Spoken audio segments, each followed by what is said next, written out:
ചെറുതായിട്ടൊരു സർപ്രൈസ് കൊടുക്കാം. Hey guys, രാവിലെ എണീറ്റ് കുളിക്കാനായിട്ട് പോയ സമയത്താണ് ഞാൻ ഈ ഒരു കാര്യം നോട്ടീസ് ചെയ്തത്. എൻ്റെ ബ്രഷിൻ്റെ കോല ഇങ്ങനെയായിരിക്കും. ഇനി ഇത് മാറ്റിയില്ലെങ്കിൽ ഒട്ടും ശരിയാവില്ല. കുറേ ദിവസം കൊണ്ട് ഞാൻ ഇതുപോലെ തന്നെ ആലോചിക്കുന്നു, പക്ഷേ ഒന്നും നടക്കുന്നില്ല. ഇത് കണ്ട, ഇതാണ് നമ്മുടെ വീട്ടിൽ ആദ്യമായിട്ട് വാങ്ങിച്ച ടച്ച് ഫോൺ. 2010 എന്താണ് ഈ ഒരു ഫോൺ വാങ്ങിച്ചതാണ് എൻ്റെ ഒരു ഓർമ്മ. അതൊക്കെ കഴിഞ്ഞ് കുളിച്ച് റെഡിയായി. മുടിയൊക്കെ വെട്ടിയപ്പോൾ ഞാൻ സുന്ദരനായും തോന്നുന്നല്ലേ?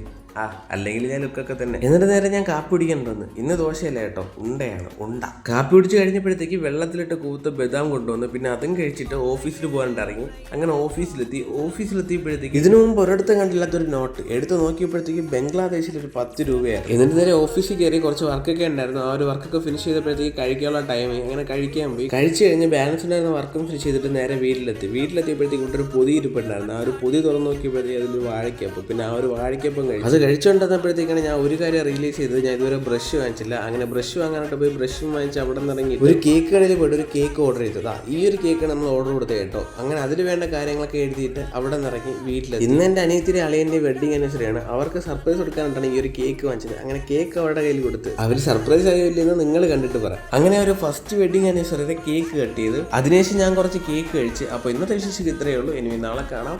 ബൈ.